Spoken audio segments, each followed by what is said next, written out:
तो प्रसंग चल रहा है कि जब ऐसी परम शक्ति है उसकी खोज करनी चाहिए जिससे सारा ही सुख होता है। और आपको तो खोजा खाजा मिला हुआ है, दास बता रहा, प्रमाण दे रहा। और उस परमात्मा कबीर इज गॉड, 6 तो गवाह है दास के पास, 6 गवाह उस पर कबीर इज गॉड। कौन कबीर? धानक रूप रहा करतार, वो काशी के अंदर जो धानक दुल्हा था वो भगवान, और सारे सदग्रंथ गवाह। और फिर भी ना समझ में आओ तो बता, फिर परमात्मा कहे फिर हम क्या करें? फिर कौन सा तरीका अपनाएंगे आपके लिए, भगवान को पहचानने के लिए और उससे गुण लाभ प्राप्ति करने के लिए? तो पुण्यात्माओं कहते हैं, जो जन मेरी शरण है ताका हूं मैं दासे, गेल गेल लाग्या फिरूं जब तक धरती आकाश। कबीर परमात्मा कहते हैं, जब से तुम यहां आए हो मेरे को छोड़कर सतलोक से, और तुम्हारी ये दशा आप देख ही रहे हो पुण्यात्मा, घड़ी कहने की जरूरत नहीं, क्योंकि आप बुद्धिमान हो, ज्ञान भी समझ रहे हो। जो ज्ञान दास दे रहा है ये मेरा नहीं है, इस दास का नहीं है, ये तो उस परम पिता परमात्मा कबीर जी का दिया हुआ ज्ञान है। और भगवान की का ज्ञान झूठा नहीं होता, 100% सत्य होता है। तो इसमें ये तो सोच लेना कि जो ज्ञान दास दे रहा है ये गॉड गिवन है, और भगवान का दिया हुआ ज्ञान ये गलत नहीं हो सकता। इसलिए अपने दिल को डांटो, मन को रोको इसके ऊपर कि सचमुच यही सच सब कुछ है, साधना भी यही ठीक है, भगवान भी यही है, हमारे सदग्रंथ प्रमाण देते हैं और महापुरुषों ने भी इसकी गवाही दी है। तो ये सबसे पहले ये निश्चिंत होना चाहिए कि कबीर इज गॉड। जब आपको ये पक्का हो जाएगा कि परमात्मा कबीर जी है, और कौन कबीर? उन गवाहों ने जो विटनेस है, महापुरुष आदरणीय धर्मदास साहिब जी, आदरणीय गरीबदास साहिब जी, आदरणीय मुल्कदास साहिब जी, आदरणीय नानक साहिब जी, आदरणीय दादू साहिब जी, आदरणीय गरीबदास साहिब जी, गांव छुड़ानी जिला झज्जर हरियाणा वाला, और आदरणीय गीसा दास साहिब जी, गांव खेखड़ा जिला बागपत उत्तर प्रदेश, और काशी वाले स्वामी आदरणीय रामानंद जी महाराज। तो ये दास के पास गवाह है, विटनेस है उस परम पिता के कि हु इज गॉड है, Kabir is God. Who Kabir? हम सुल्तानी नानक तारे दादू को उपदेश दिया,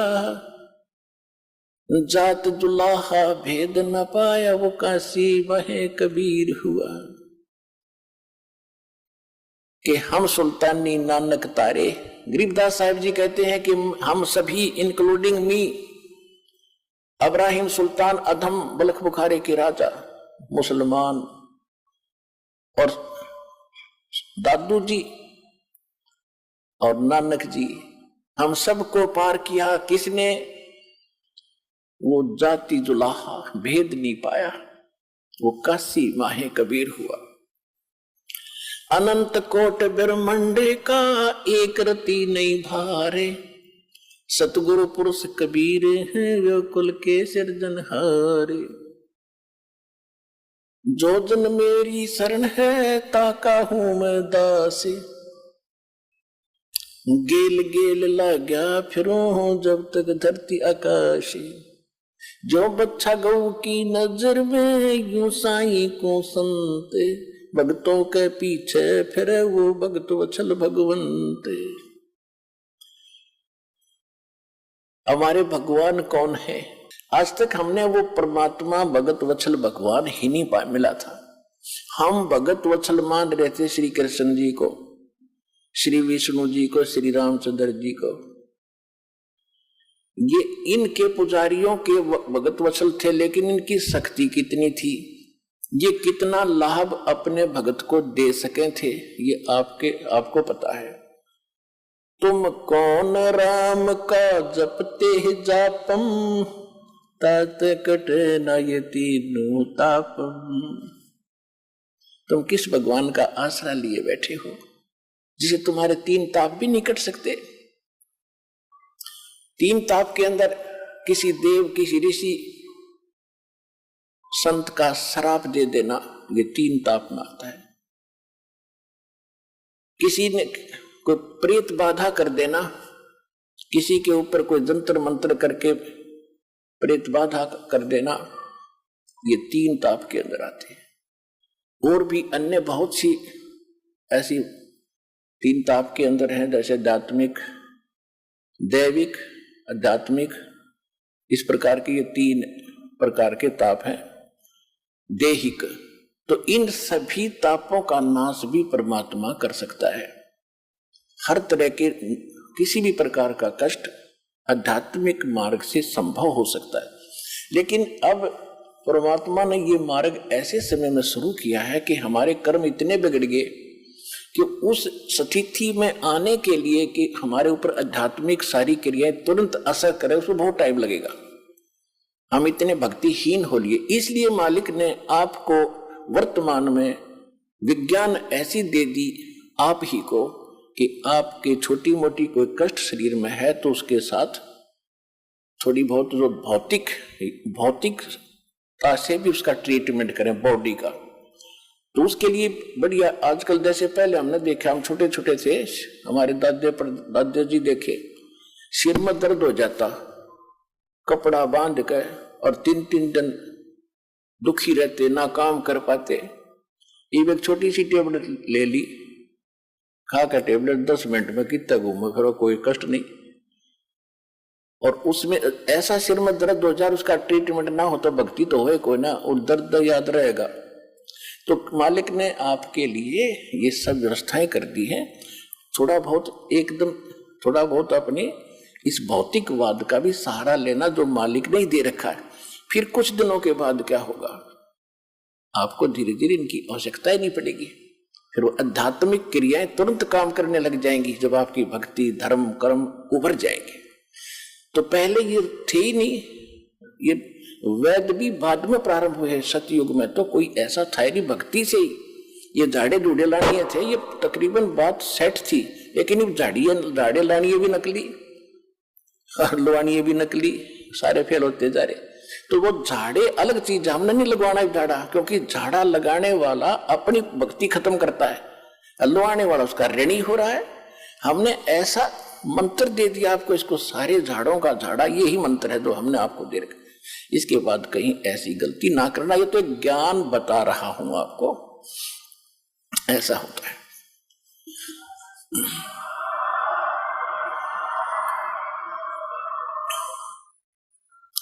तुम कौन राम का जपते जापम, तात कटे न ये तीनों तापम। हम पौराणिक कथाएं सुना करते थे बचपन से ही, क्योंकि पवित्र हिंदू धर्म में जन्म था। हमारे धर्म गुरुओं ने जो भी हमारे अंदर ज्ञान फीड कर रखा था वो बहुत बोलबाला था, जन जन की जुबान पर था। इसी को फिल्माइज भी किया जाता था, इसी को नाटक भी सुनाए जाते थे, रामलीलाएं भी सुनाई जाती थी। क्या था कि एक समय नारद जी कहीं तपस्या साधना करके आए थे और उसको भ्रम हो गया कि मैंने अपनी काम वासना, अपनी विषय वासना पर काबू पा लिया। अब जंगल में बैठा था, मूंड बांड मुंडवा के, और वहां घास फूस फल आहार करके शांत भाव से रह रहा था।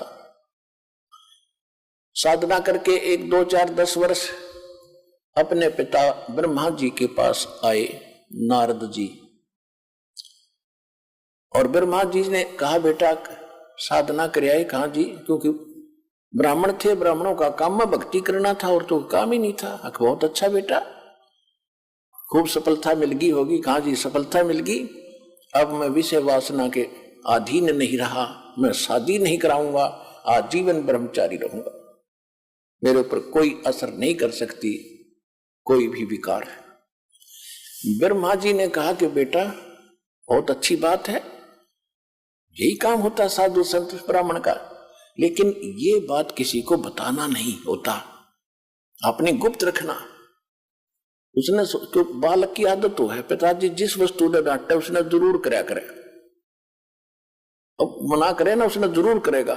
विष्णु जी के पास गया, अंकल जी के पास, विष्णु जी से कहा कि भाई, विष्णु जी ने पूछा आ गया बेटा? कहाँ आ गया महाराज? हाँ भगवान, साधना करके आया हूं मैं जंगल में। अच्छा भाई, बहुत दिन में दिखा, कहाँ गया था? जी जंगल में साधना करके आया हूं मैं।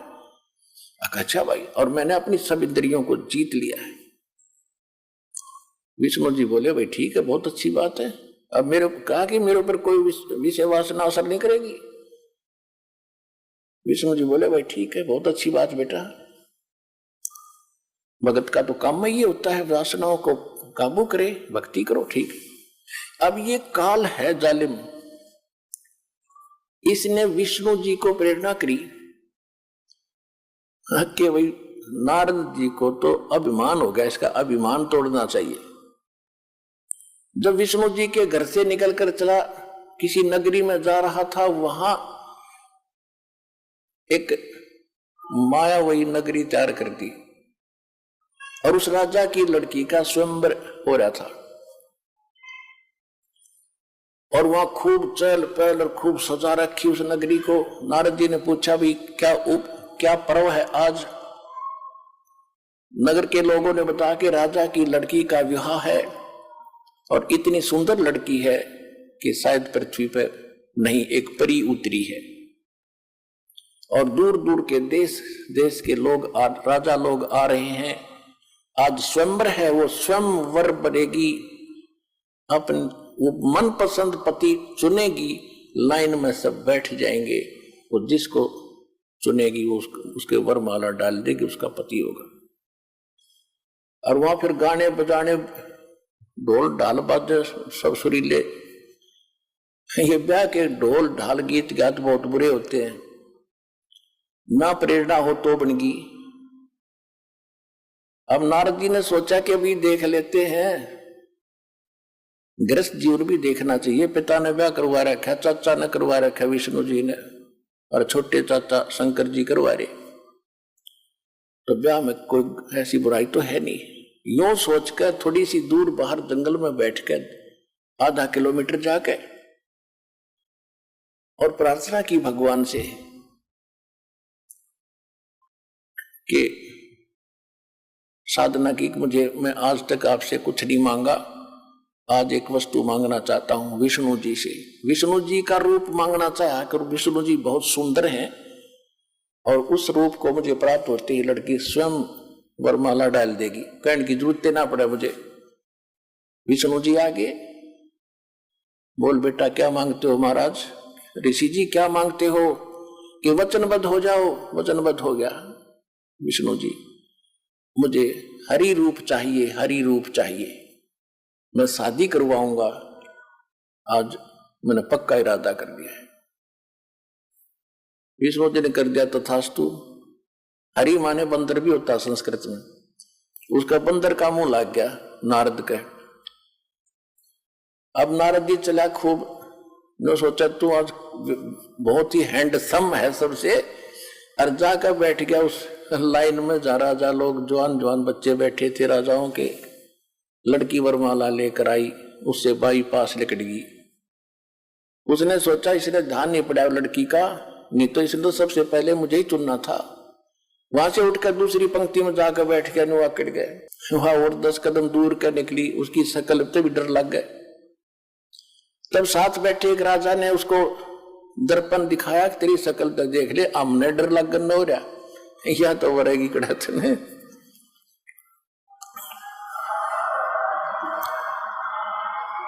जब उसने देखा कि मेरा तो लिया बिगाड़ दिया विष्णु जी ने, तो उसको श्राप दे दिया। ये तो आपने खूब कथा सुन रखी है, पर इतनी सुनाऊंगा, ज्यादा नहीं। श्राप दे दिया कि एक पूरा जीवन, तू विष्णु जी को श्राप दे दिया कि एक पूरा जीवन जैसे मैं अपने आज पत्नी के वियोग में दुखी हूं, इस तरह तू सारा जीवन इसी वियोग में बिताएगा, और तेरी मदद मेरे कैसे मुंह वाले करेंगे, बंदर ही। कहने का भाव यह है कि जो दास सिर्फ इतना बताएगा, ज्यादा नहीं, क्योंकि सत्संग ये तो एक रामायण है और अब हम सुनाएंगे सत्संग, इससे निष्कर्ष निकाल कर। तो आपको मालूम है कि श्री रामचंद्र जी रूप में विष्णु जी का जन्म हुआ, राजा दशरथ से जन्म हुआ। सीता का अपहरण हुआ और जो भी श्राप था उसने पूरा किया। सारा जीवन दुखी रहा, घर से रावण के साथ युद्ध करके करोड़ों व्यक्ति मरवा के सीता घर लाया और 6 महीने के 1 साल के बाद उसको बाहर निकाल दिया किसी के कहने मात्र से। आखिरी सांस तक वो अपनी पत्नी का मुंह नहीं देख सका। उसके बाद अंत में मालूम है श्री रामचंद्र जी का सरयू नदी में कैसे अंत हुआ। उसके बाद उसी दौरान उसने बाली मारा था सुग्रीव का भाई एक वृक्ष की ओट लेकर श्री रामचंद्र जी ने, और उसका भी tit for tat Shri Krishna ji के रूप में देना पड़ा। वो बाली वाली आत्मा तो शिकारी बना और श्री कृष्ण जी के पैर में तीर मार कर उसका वध किया। ऐसे ही वृक्ष की ओट में धोखे से धोखा लग गया। तो कहने का भाव यह है कि तुम कौन राम का जपते जापम और ताते कटे ना ये तीनों तापम। फिर उदाहरण देते हैं कि महाभारत में एक प्रकरण आता है कि जब युद्ध का समय हुआ, अर्जुन मना कर रहा था मैं युद्ध नहीं करूंगा, श्री कृष्ण जी में युग काल प्रवेश करके उसको डरा धमका रहा है, फिर ज्ञान समझा रहा है, तो युद्ध कर ले, तुझे कोई पाप नहीं लगेगा, मैंने सब मार रखे। उसकी बातों में आकर डर डरा के अर्जुन ने युद्ध कर लिया और युद्ध के अंदर जो पांडवों को पाप हुआ उस कारण से युधिष्ठिर जी को बुरे सौपन आने लगे। जब राजगद्दी पर बैठ गया वो उसके, और श्री कृष्ण जी उनके धार्मिक गुरु थे, तो अपने कोई दिक्कत आती है तो गुरु से ही समाधान शिष्य चाहते हैं। तो पांडवों के धार्मिक गुरु, यादवों के धार्मिक गुरु श्री कृष्ण जी थे। श्री कृष्ण जी से जब पूछा कि ये क्या कारण है और क्यों ऐसा हो रहा है, भाई को बहुत बुरे सौपन आ रहे हैं, खाना नहीं खा रहा है, आंखें फटी फटी सी रहती है, ना बोलता है, सहमा सा रहता है, जैसे कोई मेंटल हो गया।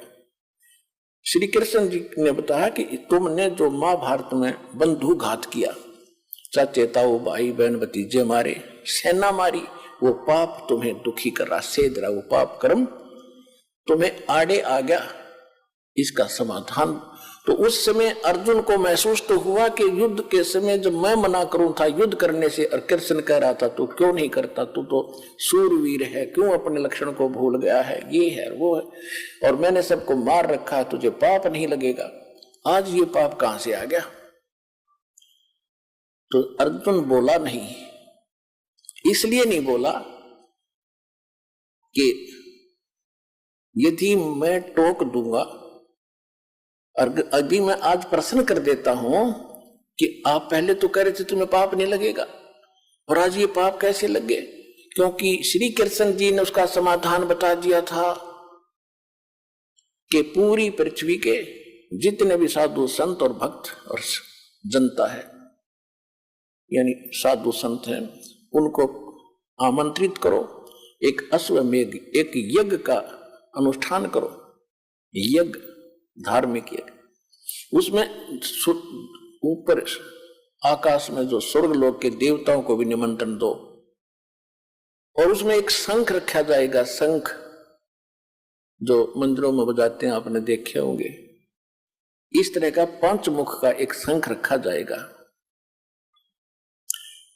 और उसमें जब यज्ञ शुरू होगी, सभी 33 करोड़ देवता, 88,000 ऋषि, 12 करोड़ ब्राह्मण और 56 करोड़ यादव, 9 नाथ 84 सिद्ध, ये सभी वहां पहुंचेंगे। और जिस समय ये सब खाना खा लेंगे महापुरुष, उसके बाद वो 5 मुख का शंख था, पंचायन 5 मुख थे उसके। आपने तो एक मुख का देखा होगा, 2-2 मुख के तो हमने भी देखे हैं, तो 5 मुख का था, उसके 5 मुख थे। और उसको कहीं अलग रख दिया जाएगा शटूल पर दूर। जब सभी खाना खा लेंगे उस यज्ञ में, वो शंख अपने आप बजेगा। शंख बज गया तो तुम्हारी यज्ञ संपूर्ण होगी, और शंख नहीं बजा तो यज्ञ संपूर्ण हुई नहीं, तुम्हारा संकट नहीं कटेगा। और दूर दूर तक सबको बुला के लाना, को साधु संत रह नहीं जावे पृथ्वी पर, और ना जाने किस में कौन सी करामात हो। इस सोच में सबको आमंत्रित कर दिया। निर्धारित समय पर फिक्स कर दिया। अब अर्जुन ने सोचा था कि यदि मैं अब प्रश्न कर दूंगा कि आप जब तो कह रहे थे तुम्हें कोई पाप नहीं लगेगा, राज्य ये पाप कहां से आ गया, तो मेरा भाई, क्योंकि इसमें अरबों रुपये खर्च होने थे, इतनी जनता जिम्मेगी, और मेरा भाई इतना नेक है, इतना सेंसिटिव है, यदि इसको ये आभास भी होगा कि खर्चा लगने जा रहा है मेरे ट्रीटमेंट पे, और भाई इसलिए ये वाद विवाद कर रहा है, ये चाहता नहीं मेरे को सुखी देखना, कहीं इसको ये भाव हो गया तो मेरा कोई जीवन नहीं रहेगा। इस करके अर्जुन चुप रहा, छाती पे मुक्का मारा, सब्र किया और कहा जो आप कहोगे वही होगा। अब कहने का भाव ये है पुण्यात्माओं, निर्धारित समय जो रखा गया था उस दिन 33 करोड़ देवता, 88,000 ऋषि, 12 करोड़ ब्राह्मण, 9 नाथ, 84 सिद्ध, इंक्लूडिंग ब्रह्मा विष्णु महेश वहां उपलब्ध थे। विष्णु तो कृष्ण था ही, ब्रह्मा विष्णु और आगे ब्रह्मा और शिव और आगे बेस बदल के, और 33 करोड़ देवता। उसी समय परमेश्वर कबीर जी चारों युग में मेरे संत पुकारे, कूक को हम हेल रे, हीरे माणक मोती बरसे, ये जग चुगता ढेल रे। परमेश्वर कहते चारों युग में आया हूं मैं, और अच्छी आत्मा पुण्यात्माओं को मैंने ये ज्ञान भी समझाया है। हम सब ने मिलकर भी ऊंचे ऊंचे स्वर में जगह जगह जाकर के ये ज्ञान डंडोरा पीटा है, ये मुनादी की है, सत्संग ज्ञान कराया है, सुना है, लेकिन कोई नहीं सुनता हमारी। हम तो ये सत्य साधना शास्त्र अनुकूल रूप साधना रूपी हीरे और मोती तुम्हें दे रहे हैं जो बहुमूल्य हैं। तुम इनको ना स्वीकार करके कंकर और पत्थर और डले इकट्ठे कर रहे हैं, आन उपासना करके, अन्य देवताओं की भगवानों की पूजा करके, एक समर्थ कबीर भगवान की भक्ति ना करके जो अन्य पूजाएं तुम कर रहे हो वो डले ढो रहे हो, ढेल इकट्ठे कर रहे हो। चारों युग में मेरे संत पुकारे, कूक कहा हम हेल रे, हीरे माणक मोती बरसे, ये जग चुगता ढेल रे। सतयुग में सत सुकृत कह टेरा, त्रेता नाम मुनिंदर मेरा, द्वापर में करुणा में कहाया, कलयुग नाम कबीर धराया। तो द्वापर युग में परमात्मा करुणा में नाम से आए थे। एक लीला जैसे कबीर जी के रूप में सतयुग में, इसमें कलयुग में की है, ऐसे ही उस समय वो परमात्मा करुणा में नाम से आए थे, और कमल के फूल पर एक सरोवर के अंदर परमात्मा बालक रूप धारण करके वहां अवतरित हुए थे, सतलोक से चल कर आए थे। वहां से उसको एक वाल्मीकि परिवार जो निसंतान था वो ले गया था उठा के। तो उस समय परमात्मा वाल्मीकि कहलाए थे, क्योंकि वाल्मीकि जाति ऋषि वाल्मीकि जी के बाद उसके अनुयायियों की बनी है, जो सतयुग में प्रारंभ होगी थी वाल्मीकि जाति। तो उस जाति में जन्मे थे वो, तो वहां परमात्मा वो उठाकर ले गए थे दंपति कबीर जी को, तो इस कारण से वो वाल्मीकि कहलाए दाता। और उसी वाल्मीकि के उस यानी वाल्मीकियों में ही एक स्वपच नाम का एक सुदर्शन थे, सुदर्शन नाम था, केवल उसने भगवान को पहचाना था। उसने भी जब पहचाना था जब मालिक ने ऊपर ले जाकर उसको वापस छोड़ा था। उसके बाद उसका बिल्कुल भ्रम निवारण हो गया था, लेकिन सुदर्शन के माता पिता नहीं मानते थे, और खुद परमात्मा के माता पिता भी नहीं मानते थे, वो भी रामकृष्ण इन्हीं के पुजारी थे, विष्णु ब्रह्मा शिव जी के। लेकिन सुदर्शन जी ने बालिक का ये ज्ञान नाम भक्ति ग्रहण किया था। तो उस दिन भीम जो पांडवों का भाई था भीम, उसकी सेवा उस साइड में लगी थी ये निमंत्रण देने की, इन्विटेशन देने की। और उसने जाकर देखा सब जगह वो अपना निमंत्रण दे के आ गया, जा रहा था तो वहां एक झोपड़ी में सुदर्शन जी रहते थे, वाल्मीकि। और वहां जाकर के उसने कहा कि महाराज, मैं युधिष्ठिर राजा का भाई हूं, भीम मेरा नाम है, और आपको ये निमंत्रण देने आया हूं, आप अवश्य आइएगा, हम एक अश्वमेध यज्ञ कर रहे हैं। और परमेश्वर कबीर जी ने सुदर्शन जी को बता दिया था, करुणा में रूप में आए हुए थे, भगवान विद्यमान थे वहां पर, उस समय वर्तमान थे, उनको बता दिया था कि ऐसे ऐसे ये इन महाभारत जो किया है इनको बहुत हानि होगी, और काल ने युदास करा दिया, 18 करोड़ आदमी मरवा दिए, और पाप इनका सिर रखवा दिया पांडुआ का, और इनका बहुत बुरा हाल होगा सुदर्शन। इतना कर इन्होंने कर दिया, राज खुश होकर राज कर रहे हैं, कितने दिन करेंगे इस राज को, इतने जीव मरवा के, पाप का माल गाड़ी भर ली मूर्खों ने। कहते हमारा ज्ञान किन्हें ना सुनिया, पर भी लेड़ जात है दुनिया। हमारी ज्ञान नहीं सुनते, और बकवादों में कहीं पर भी नहान जाओ, कभी तीर्थों पर जा रहे हैं, कोई और साधना करे। तो सुदर्शन जी को बात याद आ गई, गुरुजी बता रहे थे ये तो वो आदमी है। तब सुदर्शन जी ने कहा कि अरे भीम, तुम्हारे अन्न को जो खाएगा वो सीधा नरक में जाएगा, ऐसी गलती सुदर्शन नहीं करेगा। तुम तो अपराधी व्यक्ति हो, तुमने लाखों बहन, करोड़ों बहन विधवा कर दी, करोड़ों बहन बच्चे अनाथ कर दिए रे। अब उस नरक को खा रहे हो, उस रक्त को चाट रहे हो, और जो तुम्हारे अन्न को खाएगा वो भी तुम्हारी तरह नरक में जाएगा। हम नहीं आएंगे, यदि मुझे बुलाना है तो जैसी अश्व जो यज्ञ तुम करने जा रहे हो, ऐसी यज्ञ 100, ऐसी यज्ञों का 100 का फल मुझे दे दो, तब मैं तुम्हारे ग्रास तोड़ू, न कौन नरक में जा, ऐसे पाप के अन्न को खाके। अब भीम भी पहलवान था, मोटे दिमाग के व्याघ्र पहलवान, और फिर राज की ताकत, बॉडी की ताकत, श्री कृष्ण जी की ताकत के हमारे साथ भगवान रहते।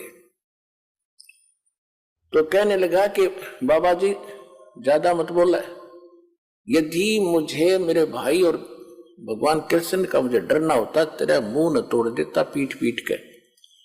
खबरदार फालतू बकवास करिए, तो आना होता ये ना मत आइए, ये कैसे कह दिया हम अपराधी हैं। अब सुदर्शन जी चुप हो गए। भाई कहते साकट और सवान ने उल्टा जवाब नहीं दे। भीम गुस्सा करके आ गया, क्या तेरे बगैर हमारी यज्ञ संपूर्ण नहीं होगी? ऐसे ऐसे मन मन सोचता हुआ रहा, ऐसे ऐसे ऋषि आएंगे, 33 करोड़ देवता आएंगे, श्री कृष्ण जी रहे वहां पर, ये तो फॉर्मलिटी कर रहे हैं। मन में सोची भीमसेन ने, जब वो सारे 33 करोड़ देवता, 88,000 ऋषि, 12 करोड़ ब्राह्मण, 9 नाथ गोरखनाथ जैसे, और विश्वामित्र और ये मार्कंडे जैसी तोब वहीं बैठी थी, गोरखनाथ जैसी जो सोने को भी पहाड़ बना देता था वो भी वहीं विद्यमान थी, वो आत्मा। क्योंकि ये आगे चलते रहते हैं, प्रत्येक युग में इनका जन्म होता है, क्योंकि गोरखनाथ जो आत्मा आज हम जानते हैं वो पहले किसी और नाम से थी वहां पर। तो आज हम जानते गोरखनाथ की महिमा से, और कोई नाम बताओ थारा जच्चे ने, इसलिए इनको ऐसे बताना पड़ता है। इसमें भ्रम ना पड़ना कि गोरखनाथ कब जन्मे और वो कब हुआ, ये फला, इस चक्कर में ना पड़ना। जो दास बोल रहा है सच्ची मानना, क्योंकि आप तो बच्चे हो, दास टीचर है। अब बताओ, 33 करोड़ देवता, 88,000 ऋषि और 12 करोड़ ब्राह्मण, 56 करोड़ यादव, श्री कृष्ण जी के वंशज 56 करोड़ थे द्वारका में। वो उनके रिश्तेदार थे, क्योंकि अर्जुन ब्याह था, श्री कृष्ण जी की बहन ब्याही थी अर्जुन का सुभद्रा, तो रिश्तेदारों ने ताना ही आना था। वो 56 करोड़ रिश्तेदार आ रहे। धार्मिक अनुष्ठान में सब ने भोजन कर लिया, संघ की तरफ इंतजार कर रहे थे, टस से मस ना हुआ। युधिष्ठिर कहने लगा, भगवान हमारे पाप ही ज्यादा है, ये तो स्पष्ट दिखाई देता है मुझे, वो दिख रही है। वो बहनें रो रही थी, चूड़ियां फोड़ रही थी, टक्कर मार रही थी। जिस दिन मैं गंगा घाट पर गया था, हरिद्वार में गया था, बच्चे लिपट लिपट कर रो रहे थे, पिता कहाँ गया। आज मुझे वो याद आ रही है कि हम बहुत पापी हैं, लेकिन अब ये समाधान मुश्किल लगता है। तब श्री कृष्ण जी ने कहा कि इसका समाधान करने वाला संत पहुंचा ही नहीं है। युधिष्ठिर को कुछ आशा जागी कि कौन है ऐसा महापुरुष, या गले नहीं उतरी युधिष्ठिर के कि श्री कृष्ण जी ने भोजन खा लिया और ये 9 नाथ 84 से 33 करोड़ देवता 88,000 ऐसी 12 करोड़ ब्राह्मण वेद के वक्ता जिन्हें चारों वेद कंठस्थ कर रखे थे, दुनिया को बड़ी महिमा सुनाते थे, सिद्धियां भी रखते थे, सबने भोजन कर लिया, शंख नहीं बजा, और कौन है पृथ्वी पर। तब श्री कृष्ण जी ने कहा भाई एक सुंदर। फिर युधिष्ठिर जी ने पूछा कि भगवान क्या इन महापुरुषों के भोजन से ये समाधान नहीं हुआ? क्या ये साधु संत इतने तपस्वी नहीं है? श्री कृष्ण जी ने कहा कि तपस्वी ना है, ये तो 84 के ढोर हैं। अगले जन्म में कोई गधा बनेगा, कोई कुत्ता। ये अभिमान के मारे हुए हैं, इनके पास वो भक्ति नहीं है। युधिष्ठिर के ना जच्ची यह बात, कैसे ऐसे ऋषि और वहां ऐसे वशिष्ठ मुनि जैसे भी आ रहे, क्योंकि आत्मा ये स्वर्ग में है, ये कभी आ सकती है जब तक ये पुण्य है। इनका चक्र तो फिर बन जाएगा जब अगले जन्म में गधेर कुत्ते बनेंगे। सुर नर मुनि जन 33 करोड़ी, ये बंदे सभी निरंजन डोरी। यानी निरंजन के ही संविधान में है। और इसका संविधान क्या है? कोट जन्म तन भर मत होगे, कुछ ना हाथ लगा रे, कुकर सुकर खरबया भोरे, कौवा हंस बुगारे। इंद्र कुबेर ईश की पदवी, ब्रह्मा वरुण धर्मराया, विश्वनाथ के लोक को जाकर फिर भी उल्टा आया। इनका जन्म नहीं समाप्त होता। ये पोस्ट है 33 करोड़ देवता, 88,000 ऋषि, व्यास जी आदि, तो ये मर जाएंगी। अगले बार दूसरी आत्मा इन पोस्टों पर होंगी, ये कुत्ते गधे सुअर बन जाएंगे। श्री कृष्ण जी ने अपना आशीर्वाद देकर दिखाया कि देख, कोई अपने आसन पर जहां वो बैठे थे, कोई गधा बनकर खड़ा है, कोई कुत्ता बनकर, कोई सर्प बना है, कोई केंचुआ बना है। उस दृश्य को देखकर युधिष्ठिर घबरा गया कि भगवान ये लीला बंद करो, मैं देख नहीं पा रहा हूं। ये हालत होगी इनकी, हाँ ये हालत होगी इनकी भविष्य में। ये लीला नहीं, ये सच्चाई है। फिर भगवान कौन है ऐसा महापुरुष जिससे हमारा उद्धार हो? तो श्री कृष्ण जी ने कहा कि ऐसे यहां से इतनी दूरी पर और वो स्थान है, वहां एक महापुरुष रहता है जो सतगुरु का शिष्य है। वो ही एक भक्त है, उससे ही ये कल्याण हो सकता है। ये भी परमात्मा की रजा थी। श्री कृष्ण की जो दृष्टि खोल दी, उसको वही दिखाई दिया। अब वो संत है जिससे यह बात बन सकती है। तो फिर पूछा कि उस साइड में कौन भेजा था निमंत्रण के लिए? कि भीम भेजा था। तो भीम को बुलाकर पूछा कि आपने इस महापुरुष को निमंत्रण दिया या नहीं? भीम ने कहा जी निमंत्रण तो दिया, लेकिन वो तो कुबोल आदमी है, वो अच्छा आदमी नहीं है। श्री कृष्ण जी ने पूछा भाई देखो, आपकी जो सेवा दी थी वह पूरी करनी चाहिए थी। कौन कैसा है ये आपने नहीं देखना होता है, वो तो यहां ही बेरा पट्टेगा कौन कैसा है। और यह कोई बात थी तो हमें बताना चाहिए था। क्या हुई बात, उसने क्या कह दिया ऐसा कि सुदर्शन भीम बताता है कि उस महापुरुष, उस संत ने, भगत ने ये कहा कि मैंने जब अपना इंट्रोडक्शन दी कि मैं भीम हूं, युधिष्ठिर का भाई हूं, और ऐसे ऐसे में ये कर रहे हैं अनुष्ठान, आप भी आइएगा। उन्होंने कहा कि तुम्हारे अन्न को तो वो खाएगा जिसने नरक में जाना हो, तुम तो अपराधी व्यक्ति हो, घोर पाप कर रखा तुमने। श्री कृष्ण जी को मालूम था कि ये भी पहलवान है, इसने भी कुछ बकवास जरूर करी होगी। तो आपने क्या उत्तर दिया? कि मैंने ये उत्तर दिया कि यदि मुझे भगवान का डर ना होता, मेरे भैया से मैं बहुत शर्म करता हूं, नहीं तो तुझे मैं यही समार देता, तेरा मुंह तोड़ देता। ऐसा कुबोल बोला उसने। श्री कृष्ण जी ने कहा देखो साधु संतों के साथ इस तरह बोलना भी पाप है। तूने एक अपराध और कर लिया, भले आदमी तुम इतनी संकट के अंदर खड़े हो आज, और उसने कौन सी झूठ बोल दी? अपराधी हो तभी तो तुम इतना दुख हो रहा है, नहीं तो नहीं होता ये, और उसके बिना ये हो नहीं सकता। मुझे बताना चाहिए था, चले मेरे साथ, उसके बिना यह बात बढ़े। अब तो उनके जमीन छोटी पड़ गई थी, उनको कारण बीड़ी धरती होगी और कोई हो नहीं रहा। संकट जो का 2 करोड़ अरबों रुपये खर्च भी हो लिए, अब मरता क्या नहीं करता। बिल्ली बिग्गी बनकर, बिग्गी बिल्ली बनकर, और वो भी साथ साथ। श्री कृष्ण जी बोले चलो मेरे साथ। 5 पांडव छठे कृष्ण जी और रथ लेकर के वहां पहुंचे। एक योजन यानी 4 कोस की दूरी पर रथ छोड़ दिया। रथ पीछे पीछे आ रहा है और 5 पैदल चल पड़े। श्री कृष्ण जी ने जाकर, उस दिन क्या हुआ कि सुदर्शन जी ने ये बात जाकर बताई अपने गुरुदेव करुणामय अर्थात परमेश्वर कबीर जी से कि भगवान भीम आया था और ऐसे ऐसे कह रहा था, मैंने तो उसको मना कर दिया। परमात्मा बोले बहुत अच्छा किया बेटा, न जल का मर जाता, इतना पाप है उनके ऊपर, तो ऐसे अन्न को खाना नहीं चाहिए। अब परमात्मा बोले फिर आएंगे भाई, क्योंकि उनका काम तो बनना ही नहीं है, बनना ही यहां से है, वो तो हमसे ही बनेगा।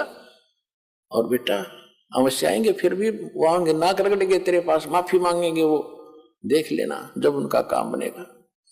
अब सुदर्शन ने सोचा भी ये तो फिर दुखी करेंगे, वो तो वहां से छोड़ के झोपड़ी और भ्रमण पर निकल गया मैंने भी इस दिन के लिए। उधर से वो आ रहे थे, परमात्मा ने अपनी महिमा बना के रखनी थी, अपने भगत की इज्जत रखनी थी और अपनी भक्ति की टेक रखनी थी, इज्जत रखनी थी, जनता में जनाना था कि हमारी भक्ति ऐसे ऐसे फल सबसे ताकतवर और श्रेष्ठ है। खुद सुदर्शन रूप बनाकर अपने शिष्य का झोपड़ी में बैठ के जाकर अपनात्मा अध्यात्म मार्ग के अंदर एक ऐसी परमात्मा की रजा होती है, उसमें किसी को बताने की आवश्यकता नहीं पड़ती ये कितनी कौन पोस्ट है या कौन व्यक्ति है, कौन पुरुष है, कौन सिद्ध है। अपने आप ताकतवर के सामने वाला अपने आप झुक जाता है। जब श्री कृष्ण जी वहां आए तो परमात्मा बैठे थे झोपड़ी में आसन पे। श्री कृष्ण जी ने मुकुट समेत प्रणाम किया। श्री कृष्ण जी दंडवत प्रणाम कर रहे हैं तो सारे 5 पांडवों ने भी करना था, क्योंकि वो तो फंसे पड़े थे। पहलवान ने भी प्रणाम किया, दंडवत प्रणाम किया। फिर खड़ा होकर के श्री कृष्ण जी ने कहा कि हे परवरदिगार, ये युधिष्ठिर है, ये इसके सब भाई हैं, इन्होंने एक यज्ञ किया है, इनको आपत्ति आई है, आपको मंत्र देने आए हैं, आपको ले लिवाने के लिए आए हैं। आप चलिए सृजनहार, इनका उद्धार करिए, इनके यज्ञ में चलिए, इनका कल्याण हो जाएगा। साधु संत से ही होता है कल्याण।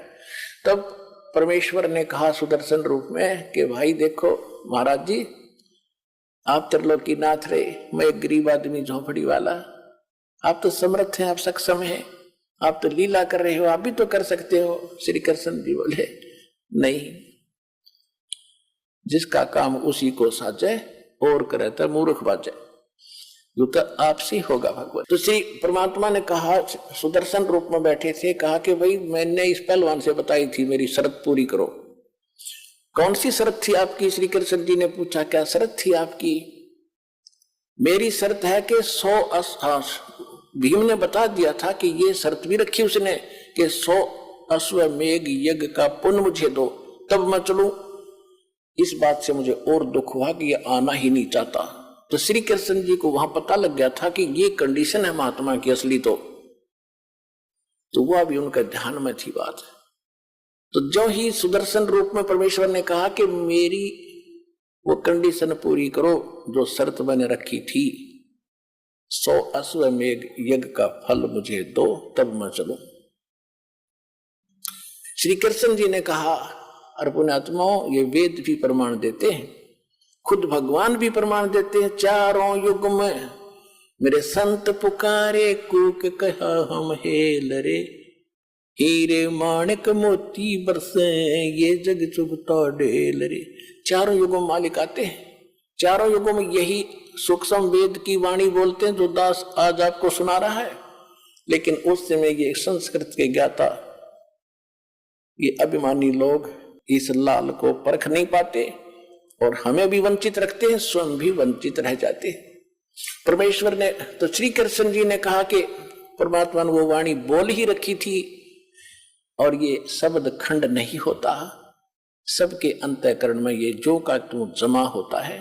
चाहे कितनी बार जन्म कुत्ते गधे का हो लो, मनुष्य का जब जन्म होगा और यदि आपका वो टीवी चालू हो गया जातक मां से, तो आप सामने ये कभी भी ये वाणी पढ़ सकते हो, सामने नजर आ जाएंगी, सुन भी सकते हो अंदर से टेप की तरह।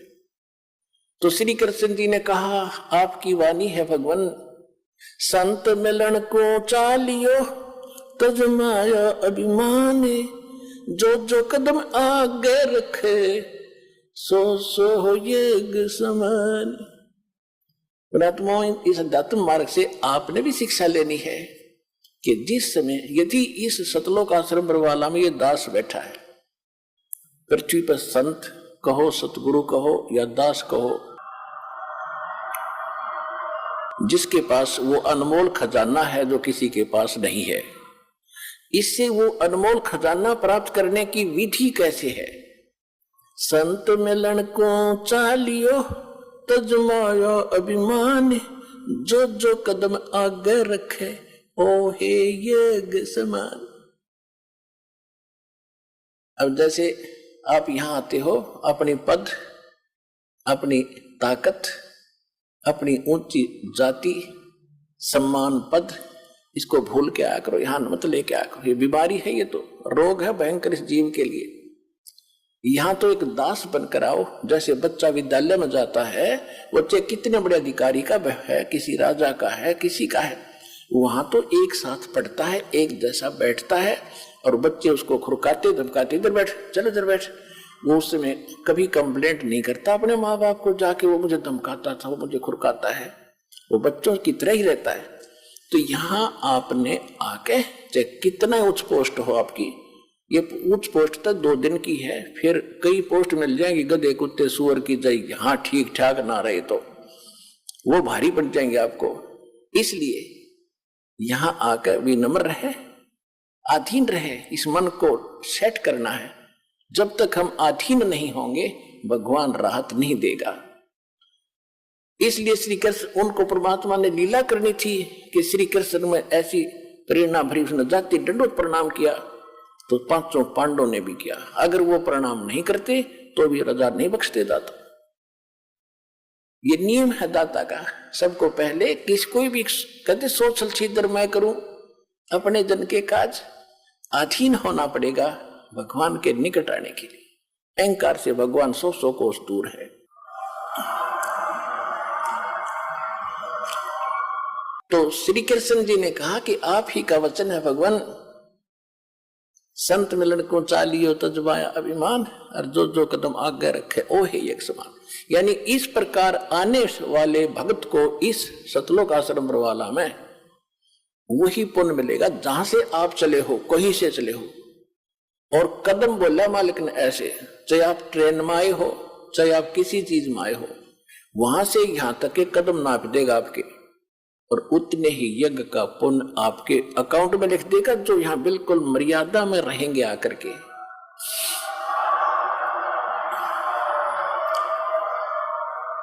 और उस एक यज्ञ को करने के लिए उन पांडवों ने शास्त्र विदिता का मनमाने ढंग से अरबों रुपये खर्च किए तो भी सफल नहीं हुई वो यज्ञ।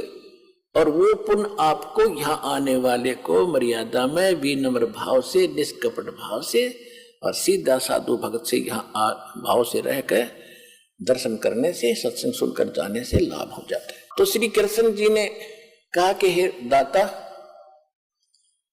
हम इंद्रप्रस्थ से चले हैं दिल्ली से, और यहां तक आने में हमारे जितने भी, आज आप देख सकते हो, आप तो अंतर्यामी हैं। कृष्ण जी तो उनको सही संबोधन कर रहा था, लेकिन उनका ना जच्चे थी, यो सुदर्शन को ऐसा क्यों बोल रहा है, किसको, वो पांडव खड़े थे। आप तो अंतर्यामी हैं, आज आप खूब देख सकते हो आज इनकी क्या हालत है। ये मेंटल हुआ खड़ा है धर्म युधिष्ठिर तो, और इनका इतना पैसा खर्च हो चुका है। ये आपके सामने भीम, अर्जुन, नकुल, सहदेव सारे खड़े हैं, आप देख सकते हो आज इनकी क्या हालत है। भीम बड़ा पश्चाताप कर रहा था, ऐसे ऐसे कर रहा था, ऐसे ऐसे कर रहा था, और इतने अधीन होकर आपसे आज आपके द्वार आए हैं। और आप ही की वाणी है कि जो ऐसे आता है उसको एक कदम का भी एक यज्ञ का फल मिलता है। इसको उनको यहां से यहां तक जितना भी हमारे पुण्य हुए हैं आपके वचनानुसार, ये मालिक 100 रख लो, बाकी हम दासों की झोली में डाल दो, हमारा भी कल्याण हो जाए। साधु भूखा भाव का, धन का भूखा ना, अर्जय को धन का भूखा, पर वो साधु भी को ना। वो तो यही देखना, यही बनाना चाहते थे कि मैं अपनी रजा बकस सकूं, इस योग्य हो जाएंगे। और किसके, उनके यज्ञों के भूखे थे, वो तो परिपूर्ण परमात्मा समर्थ कबीर भगवान। सब पदवी के मूल हैं और सकल सिद्धि है तीर, दास गरीब सतपुरुष बजो, वो अवगत पुरुष कबीर। के सब पदवी के मूल हैं, सब पदवी यानी जैसे प्रधानमंत्री, राष्ट्रपति अपने देश के, उसके पास सभी पावर हैं, सब पद जितने हैं, कोई मंत्री का है, मुख्यमंत्री का है, कोई आईएएस, आईपीएस, डॉक्टर, जो भी तहसीलदार है, वो सब पदवी के मूल हैं, उसके नौकर हैं सभी। वो किसी भी पावर अपनी पद का, सब पद उसके पास हैं, उसने आगे बांट रखे हैं। तो वो फिर तहसीलदार बनना चाहोगा क्या, पर राष्ट्रपति नहीं। इसी प्रकार कहते परमात्मा तो कबीर जी तो सब पदवी के मूल हैं और सकल सिद्धि है तीर, उसके पास सब सिद्धियां हैं, असंख्य सिद्धि। यहाँ तो अष्ट सिद्धि में से कोई एक आधी सिद्धि प्राप्त करके ये चौधरी पाके फिरे थे, महापुरुष पाके गए थे, विद्वान और भगवान की दर्जा ले गए थे। अगस्त ऋषि जैसे ने 7 समुद्र पी लिए एक घूंट में, इसी से सबके यहाँ बोल बाला हो गया। कहते उसके पास सकल सिद्धि है तीर, उसके सब उसके पास वो सिद्धियां हैं जो इनके पास कभी नहीं हो सकती। और दास गरीब सतपुरुष भजो, गरीबदास जी कहते हो सतपुरुष की भक्ति करो, अविगत सत्य कबीर। अब इस बात से प्रसन्न होकर परमेश्वर ने कहा ठीक है मैं चलता हूं। खूब अधीन देख लिए। जब भीम गया था ना पहली बार, उसने बकवास करी थी, उससे पहले वो स्नान करके आया था एक तालाब में, बहुत बड़ा तालाब था, और उस समय भीम की भी हाइट लगभग 30-40 फुट की थी द्वापर युग में। और जब उसने उस तालाब में स्नान करने के लिए सुबह सुबह गया तो उसके पैर नहीं टके थे, गोते मार नाव था। तो तब परमात्मा ने उस भीम से कहा कि पहलवान इधर आए बार। कहा जी, जो तन्यो खड़ा था पहलवान भीमसेन, कि तू के डींग मार। उस दिन क्या कहा था भीम ने, क्योंकि सारी बातें बताएंगे। जब उन्होंने ये कहा ना सुदर्शन जी ने कि भीम तुमने नाश कर रखा, 18 करोड़ आदमी मार दिए, और आज तुम राज प्राप्त करके उन बहन बेटी विधवा होगी, अनाथ बच्चे होंगे, उसको नरक को खा रहे हो। तो भीम ने कहा था कि ज्यादा मत बोला बाबा जी, अपने दम से युद्ध जीता है, एक का मारू था 20 मरे थे, इतनी ताकत है मेरे में। तो उस समय परमात्मा तो अंतर्यामी, उन्होंने तो सबकी वार्ता का पता ही होता है क्या क्या बात हुई थी।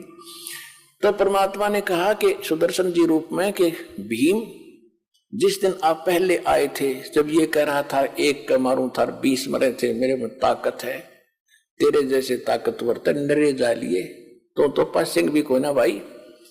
जिस दिन आप यहाँ आए थे और उस तालाब में स्नान करके आए थे कहीं, कहा जी उस तालाब, वो तालाब बताऊं कौन था? वो कुंभकर्ण का यू खोपड़ी थी ऊपर ऊपर की, या कटोरी सी, जो वहां पड़ी थी और पानी से भरी हुई थी काफी वर्षों से। वो स्वच्छ जल है उसमें। वो तो कुंभकर्ण का यूं इतना हिस्सा था, खोपड़ी खोपड़ी, ये कटोरा सा। बाकी कितना होगा इन्हों सोच ले पहलवान, तेरी क्या औकात है उसके सामने। उसके जोड़ में तो तू त्रेपा भी ना टेके थे उसकी खोपड़ी में। वो कितना ताकतवर, कितना बलशाली होगा। ये तो सारी सच्ची मान्यता का जी होगा, होगा जी, अवश्य होगा। जब नहीं, जब बताऊं तो ना सुना वो। तो पुण्यात्मा आप देख लो विचार करके, इन बातों में हमने नहीं आना है। संसार की कोई वो फलानी ताकत है, वो है, ये बकवाद है सारी। ताकत तो एक ही है मालिक की, उसके बाद सब झूठी है। सतलोक चले गए तो हमारा कल्याण है, नहीं तो यहाँ पर माटी न्योए बनी रहेगी असंख्य जन्मों तक। तो परमात्मा बोले ठीक है पहलवान, अब चलते हैं तेरे वहां भंडारे में। ऐसे कर, ये मेरी खुट्टी ऊपर एक लकड़ी पे परमात्मा की माला थी, उसकी सुदर्शन जी की, या मनक्यों की माला, जिससे भजन करते मंत्र करते हैं, लकड़ी की मनियों के। कहने लगा ये माला उतार, मैं लेके चलूंगा। भीम गया फटाफट, क्योंकि आज्ञाकारी हो गया था जब, तो ऐसे महापुरुष से हमारा काम बनेगा। माला उतारने लगा तो भीम ने सारी ताकत ला ली और न पसीना आ गया और शर्मा के नौका नो छोड़ के आ गया। तो परमेश्वर कहने लगे कि पहलवान रथ दे, जल्दी चल लेंगे। बोलना नहीं, एक लोग खड़ा हो गया आके, महाराज मेरे से नहीं उतरती। परमेश्वर ने ऐसे किया था हाथ, वह अपने आप उतर के उनके हाथ में आएगी।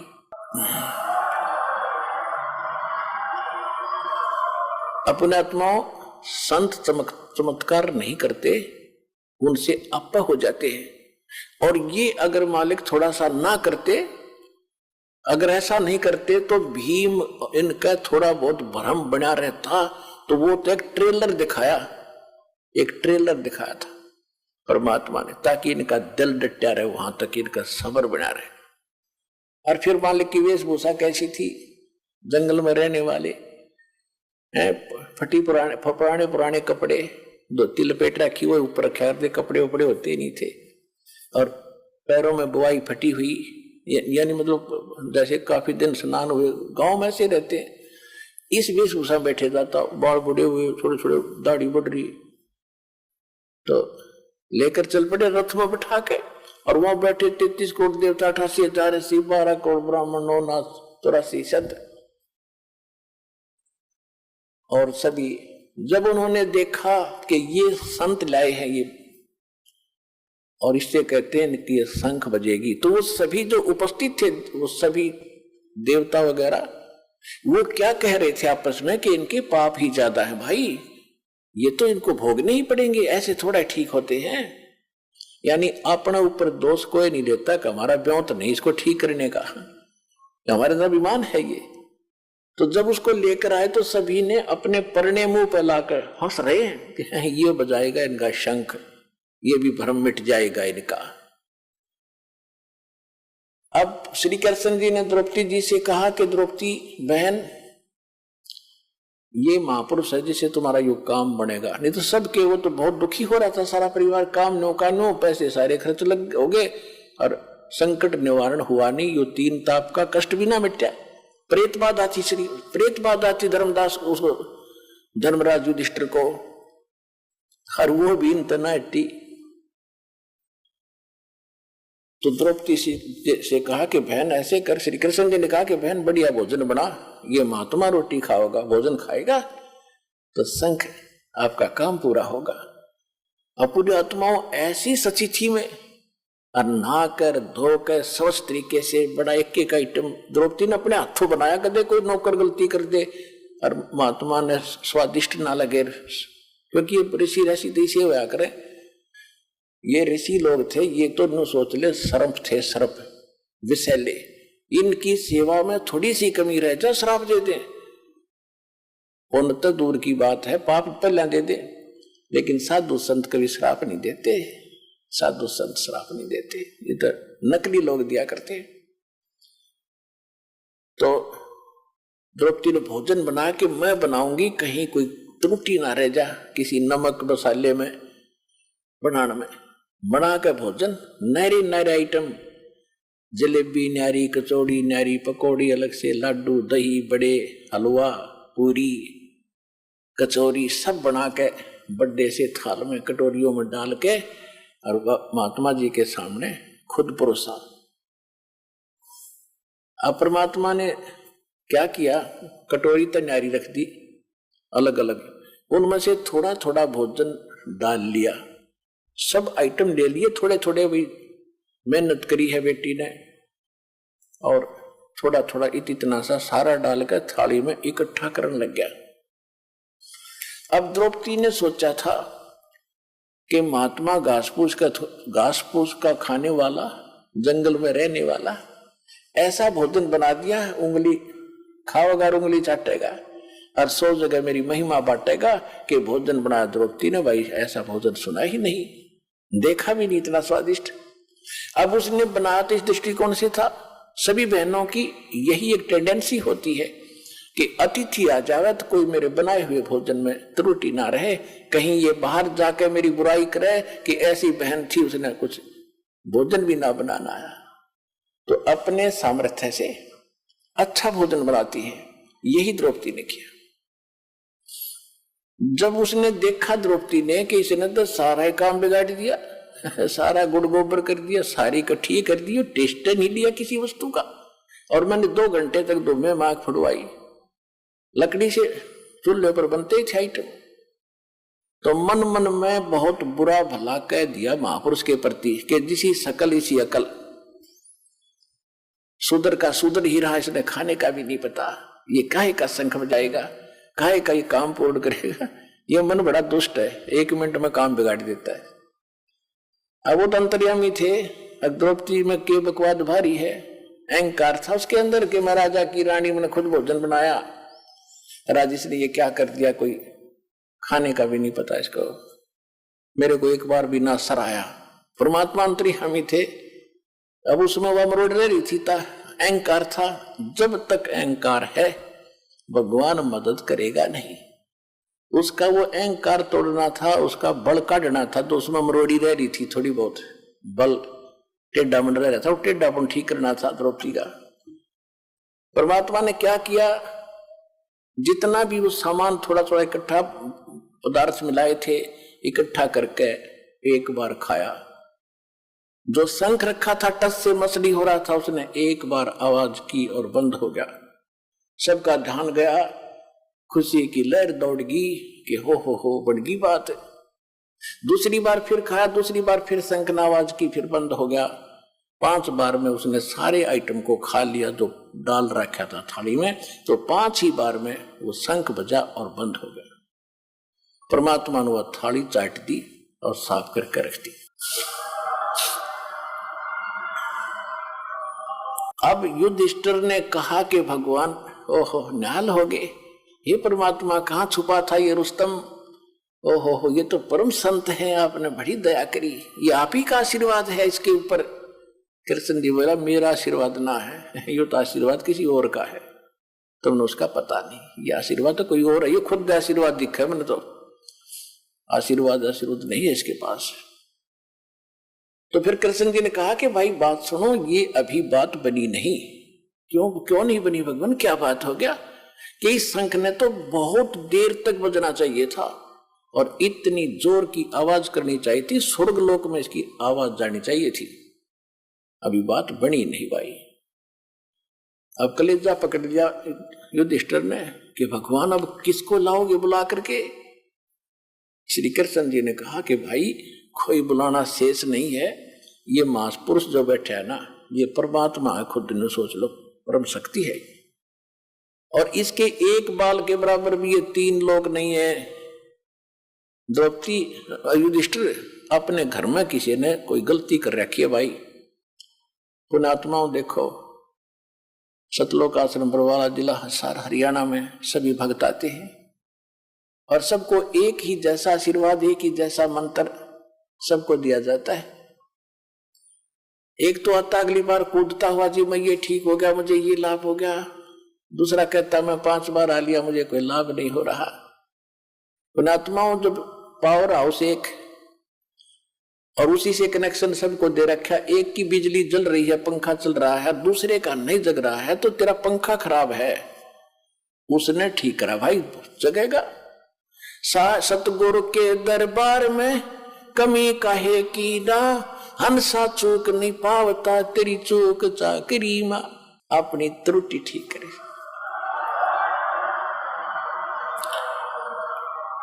अपनी चूक ठीक करो, पावर तो ज्यों की त्यों है, आपको भी लाभ देगी। आपकी ये अग्रम मगरम खत्म ना होती। ये कैसे हो सकता है, ये कैसे हो सकता है, मतलब काफी दिन में सेट होगी। जब जिस दिन यह सेट हो जाएगी, Kabir is God nothing else, फिर देखना खेल दाता के। यही तो बात बिगड़ी पड़ी है। काल ने सबसे पहले ये नाश किया कि भगवान का नाम और निशान मिटा दूं और किसी को भगवान माने धक्के खाओ। अरदास के लिए सबसे बड़ी समस्या है कि मैं भगवान को भगवान सिद्ध करूं, हजारों प्रमाण दूं, जब जाके दिमाग में सेट होती है सचमुच कबीर इज गॉड। और जब तक ये विश्वास नहीं होगा वो लाभ मिले नहीं।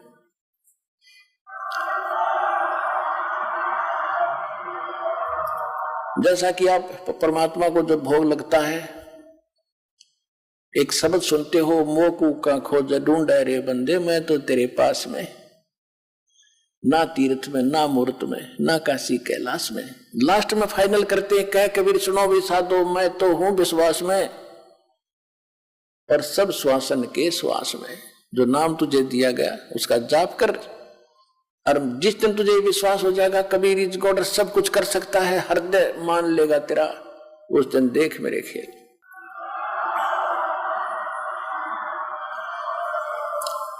तो द्रौपदी के मन का दोष निकालना था। श्री कृष्ण जी ने कहा कि ये भगवान है खुद, और कोई अपने घर में त्रुटि है जिस कारण से लाइट नहीं आई, पावर आई नहीं, झपके मारेगी 2 बार 5 बार झपके लगागी, बंद होगी। तब कृष्ण जी को पता था कि द्रौपदी गणी चौधर की भूखी है, कार है इसमें थोड़ा सा। द्रौपदी को बुला के, बहन सच्ची बताना, ये जब ये महात्मा रोटी खा रहा था, आपने इसके प्रति क्या विचार किए? कृष्ण जी भी देख रहे थे, द्रौपदी ने भी देखा थी, वो कभी नो कर थी, कभी नो कर थी, बैठी बैठी समझ गए थे कि अब काम बिगाड़ा तगी। तब उसने पूछा कि सच्ची बात बता, तूने क्या मन में सोचा इस महापुरुष के बारे में? इस महापुरुष बिना तुम्हारा काम नहीं होगा। तो इसने एक सुपथ सुधरी है क्या? इसको तो बाल्मीक समझती है। इसके एक बाल के बराबर भी 3 लोक नहीं, इतनी ताकत है इस महापुरुष के अंदर। द्रौपदी ने कहा सच्ची बता, द्रौपदी से कहा श्री कृष्ण जी ने कि सच्ची बताना, कि हाँ जी सच्ची बताओ। मैंने किसी नौकर का सहयोग नहीं लिया नौकरानी का भोजन बनाने के लिए, अपने हाथों भोजन बनाया। ने सोचा था ऐसा भोजन खिला दूंगी, महात्मा गुण गाओगा मेरे जाके और उंगली चाटता रह जाएगा। जब इन्होंने सारा इकट्ठा कर दिया, खिचड़ी बना दी, मैंने बड़ा दुख हुआ और ये शब्द बोल दिए कि रहा शूद्र का शूद्र, इसने खान का पता ना पीन का पता है, और ये काहे का शंख बजाएगा, काहे की कार्य सिद्ध करेगा। श्री कृष्ण जी बोले आपने तो एक पाप और इकट्ठा कर लिया, संत के बारे में गलत सोच कर। संत तो किसी तरह रहे, कैसे ही करे, तुमने बकवादों की जरूरत नहीं। अगर आप ही इतने अच्छे होते तो फिर इसको बुलाकर मैं क्यों डाया, मूर्ख हूं क्या मैं, ये सोच लेती थोड़ी बहुत। ये क्या है, कौन है, ये तो मैं भी ढंग से नहीं जानता, पर काम बनेगा इस तरह। तब द्रौपदी से कहा कि तू इसके चरण धो, या धूल समेत इसके पैर पी, चरणामृत पी, ताकि तेरी अकल ठिकाने आवे, तेरा पाप कटे, अहंकार मिटे। द्रौपदी जब बात बनेगी। द्रौपदी ने उसी समय प्रात में पानी डाला, 1 लोटा लाई, परमात्मा के चरण धोए, कबीर जी के, सुदर्शन जी के। सुदर्शन रूप में मालिक बैठे थे, वो चेला तो सैर सपट्टे को चला गया था। अब धो के वो पैर जब द्रौपदी ने डाल कर गिलास में पुनः पिया, और कहा कृष्ण जी ने कि आधा मुझे भी दे बहन, इसे महापुरुष का शरणागत कब कब नसीब हो। आधा श्री कृष्ण जी ने पिया, आधा द्रौपदी ने पिया। उसी समय शंख बजा, उसी समय शंख बजा और स्वर्ग तक उसकी आवाज गई। पूरी पृथ्वी पर फलदार वृक्षों के फल लदपद हो गए, फूलदार वृक्षों पर फूल लदपद हो गए। पूरा बसंत सा छा गया उस पूरी पृथ्वी के ऊपर और बाहर सी आ गई उस परमात्मा की कृपा से। तब उनके वो 3 ताप का दुख दूर हुआ। वो 3 ताप भी तब कटे, वो प्रेत बाधा भी ना श्री कृष्ण से कटी, ना और साधना ऋषि मुनियों से कटी, समाप्त हुई। वो संकट भी परमेश्वर कबीर जी के उस शक्ति से, विधि से वो हुआ। तो पुण्यात्मा, यहां जो आते हो आप, यहां वो साधना है जो सुदर्शन जी करते थे और भगवान बताते थे, और उसी साधना से मालिक ने कितनी संकट टाले थे। तो यहां जो आप साधना कर रहे हो, आ रहे हो, आपके ये 3 ताप भी कबीर परमात्मा यहां करेगा, इस विधि से करेगा, सारे ठीक होंगे।